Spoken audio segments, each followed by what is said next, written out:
کہتے ہیں کسی جگہ ایک شخص رہتا تھا جس کے 3 بیٹے تھے۔ اس شخص نے اپنے تینوں بیٹوں کے نام عبداللہ رکھے ہوئے تھے۔ دن گزرتے رہے حتیٰ کہ اسے مرض الموت نے آن لیا۔ اس نے اپنے تینوں بیٹوں کو بلا کر وصیت کی کہ عبداللہ کو وراثت ملے گی، عبداللہ کو وراثت نہیں ملے گی اور عبداللہ کو وراثت ملے گی۔ اس کے ساتھ ہی اس کی روح قبض ہو گئی۔ وہ خود تو فوت ہو گیا مگر اپنے بیٹوں کو حیرت میں ڈال گیا کہ کیسے فیصلہ کریں کہ کن 2 عبداللہ کو وراثت ملے گی اور کسی ایک کو وراثت نہیں ملے گی۔ تینوں بھائیوں نے فیصلہ کیا کہ شہر جا کر قاضی سے اپنا مسئلہ بیان کریں اور ان سے کوئی حل مانگیں۔ تینوں بھائی شہر کے لیے سفر پر روانہ ہو گئے۔ راستے میں انہوں نے ایک ایسے آدمی کو دیکھا جو اپنی کسی گمشدہ چیز کو تلاش کرتا پھر رہا تھا۔ ان بھائیوں کے پوچھنے پر اس نے بتایا کہ اس کی ایک اونٹنی گم ہو گئی ہے جسے وہ تلاش کرتا پھر رہا ہے۔ ایک عبداللہ نے پوچھا، کیا تیری اونٹنی ایک آنکھ سے کانی تھی؟ اس آدمی نے کہا، ہاں ایسا ہی تھا۔ دوسرے عبداللہ نے پوچھا، کیا تیری اونٹنی ایک ٹانگ سے لنگڑی تھی؟ اس آدمی نے جلدی سے کہا، بالکل صحیح، میری اونٹنی واقعی ہی ایک ٹانگ سے لنگڑی تھی۔ تیسرے عبداللہ نے اونٹنی کے مالک سے پوچھا، کیا تیری اونٹنی کی دم کٹی ہوئی تھی؟ تو اس نے خوشی سے کہا، بالکل ٹھیک، میری اونٹنی کی دم کٹی ہوئی تھی، بس جلدی سے بتا دو میری اونٹنی کہاں ہے؟ تینوں عبداللہ نے مل کر جواب دیا، با خدا ہمیں آپ کی اونٹنی کے بارے میں کوئی علم نہیں، ہم نے اسے نہیں دیکھا۔ اونٹنی کا مالک ان کی یہ بات سن کر غصے سے پاگل ہو گیا۔ اس نے فیصلہ کیا کہ ان تینوں کو کھینچ کر قاضی کے پاس لے جائے گا۔ اسے پورا یقین تھا کہ اس کی اونٹنی کو یہ تینوں ذبح کر کے کھا چکے ہیں اور اب اپنے جرم کو چھپانے کے لیے جھوٹ بول رہے ہیں۔ اونٹنی والے نے جب تینوں کو اپنا ارادہ بتایا تو انہوں نے کہا، ہمیں کوئی اعتراض نہیں کیونکہ ہم خود بھی قاضی کے پاس جا رہے ہیں۔ جب یہ چاروں لوگ قاضی کے پاس پہنچے تو اونٹنی والے آدمی نے قاضی سے اپنا قصہ بیان کیا۔ قاضی نے ان تینوں سے کہا، جس طرح تم تینوں نے اونٹنی کی نشانیاں بتائی ہیں اس کا ایک ہی نتیجہ نکلتا ہے کہ اونٹنی تم تینوں کے پاس ہے۔ بہتر ہے کہ تم اپنے جرم کا اعتراف کر لو۔ پہلے نے کہا، جناب اعلیٰ ہم نے اونٹنی کو نہیں دیکھا، ہاں البتہ اونٹنی کے آثار ضرور دیکھے تھے۔ جب میں نے اسے کہا کہ تیری اونٹنی ایک آنکھ سے کانی ہے تو میں نے دیکھا تھا کہ راستے کا ایک طرف کا گھاس تو خوب چرا ہوا تھا مگر دوسری طرف کا گھاس ویسے ہی موجود تھا۔ اس کا ایک ہی مطلب تھا کہ اس آدمی کی اونٹنی ایک آنکھ سے کانی ہوگی۔ دوسرے عبداللہ نے کہا، میں نے دیکھا تھا کہ راستے میں 3 قدم تو گہرے لگے ہوئے تھے جبکہ چوتھا قدم زمین پر معمولی پڑا ہوا تھا، جس کا مطلب بس اتنا بنتا تھا کہ یہ جانور لنگڑا بھی تھا۔ تیسرے عبداللہ نے کہا، اونٹ جب راہ چلتے ہوئے اپنا گوبر گراتے ہیں تو دم سے ادھر ادھر بکھیرتے ہیں، جبکہ جس راہ سے ہم آئے تھے وہاں پر گوبر ایک ہی لائن میں سیدھا گرا ہوا تھا، جس کا ایک ہی مطلب ہو سکتا تھا کہ اونٹنی کی دم کٹی ہوئی ہے جو اپنا گوبر دائیں بائیں پھیلا نہیں سکتی۔ قاضی نے بغیر کسی دیر کے اس آدمی کی طرف دیکھا اور کہا، تم جا سکتے ہو، تمہاری اونٹنی ان لوگوں کے پاس نہیں اور نہ ہی انہوں نے اسے دیکھا ہے۔ اونٹنے والے آدمی کے جانے کے بعد ان تینوں بھائیوں نے قاضی سے اپنا قصہ بیان کیا، جسے سن کر قاضی بہت حیران ہوا۔ ان تینوں سے کہا، تم آج کی رات مہمان خانے میں ٹھہرو، میں کل تمہیں سوچ کر اس کا کوئی حل بتاؤں گا۔ یہ تینوں بھائی مہمان خانے میں جا کر ٹھہرے تو انہوں نے محسوس کیا کہ ان کی نگرانی کی جا رہی ہے۔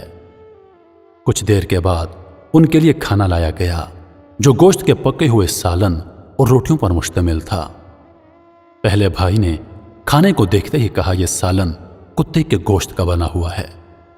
دوسرے نے کہا، روٹیاں جس عورت نے پکائی ہیں وہ حمل کے ساتھ اور پورے دنوں سے ہے۔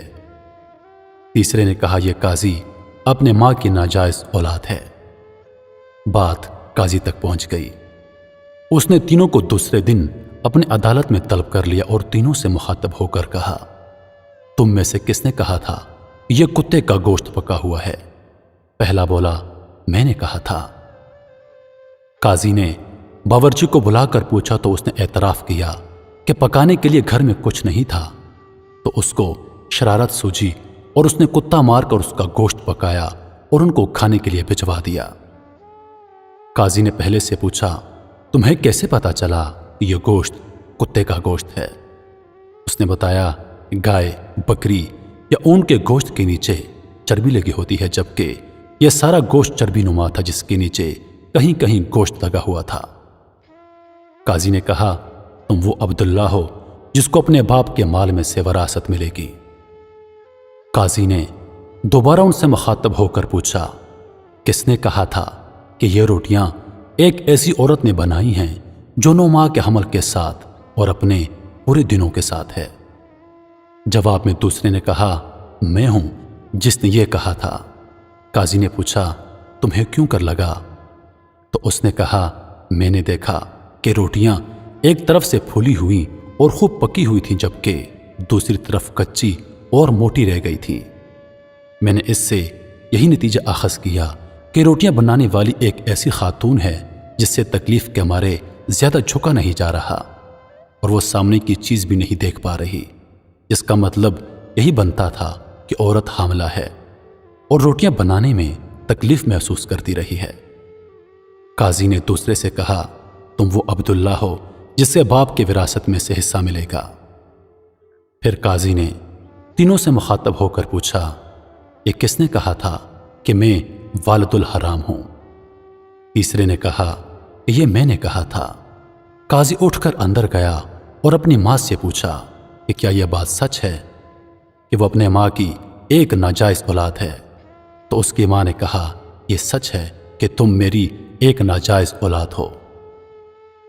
قاضی نے واپس آ کر اس تیسرے عبداللہ سے پوچھا تمہیں کیوں کر معلوم ہوا کہ میں اپنی والدہ کی ایک ناجائز اولاد ہوں؟ اس نے جواب دیا اگر تم حلالی ہوتے تو مہمان خانے میں ہم پر نگران مقرر نہ کرتے، نہ ہی کتے کا گوشت پکوا کر ہمیں کھلاتے اور نہ ہی کچی روٹیاں کسی مظلوم عورت سے بنوا کر ہمیں کھلواتے۔ قاضی نے اسے مخاطب کرتے ہوئے کہا تم وہ عبداللہ ہو جسے اس کے باپ کے مال میں سے ورثہ نہیں ملے گا۔ تیسرے نے حیرت کے ساتھ قاضی کو دیکھا اور پوچھا مگر ایسا کیوں؟ قاضی نے کہا کیونکہ ایک ناجائز اولاد ہی دوسرے ولد الحرام کو ٹھیک ٹھیک پہچان سکتی ہے اور تم بھی میری طرح ایک ناجائز اولاد ہو۔ وراثت پانے والے دونوں عبداللہ اپنے ماں کی طرف لوٹے اور دریافت کیا کہ ہمارے تیسرے بھائی کا کیا ماجرا ہے۔ ان کی ماں نے کہا تمہارا باپ ایک بار صبح کی نماز پڑھنے مسجد گیا تو اسے دروازے پر یہ بچہ ملا۔ تمہارا باپ اسے گھر لایا اور اس کا نام بھی تم دونوں جیسا عبداللہ رکھا اور اس کی پرورش کی۔ تو میرے دوستو، ایسی ہوتی ہیں عربوں کی حکایات جن میں حکمت کے درس ہوتے ہیں۔ یہ مضمون عربی سے لے کر آپ کے لیے ترجمہ کیا گیا ہے۔ امید کرتا ہوں کہ ویڈیو آپ دوستوں کو پسند آئی ہوگی۔ مزید ایسی ویڈیوز دیکھنے کے لیے ہمارے چینل کو سبسکرائب کریں اور دن کی تازہ ترین اپڈیٹس کے لیے چینل پر موجود گھنٹی کے بٹن کو دبا دیں تاکہ ہماری ہر نئی آنے والی ویڈیو سب سے پہلے آپ تک پہنچے۔ مجھے دیجیے اجازت، زندگی رہی تو اگلی بار ایک اور ویڈیو لے کر آپ کی خدمت میں حاضر ہوں گا۔ تب تک کے لیے خدا حافظ۔ اللہ پاک آپ سب کا حافظ و نگہبان۔ ہنستے رہیے اور ہمیشہ مسکراتے رہیے۔ وعلیکم السلام۔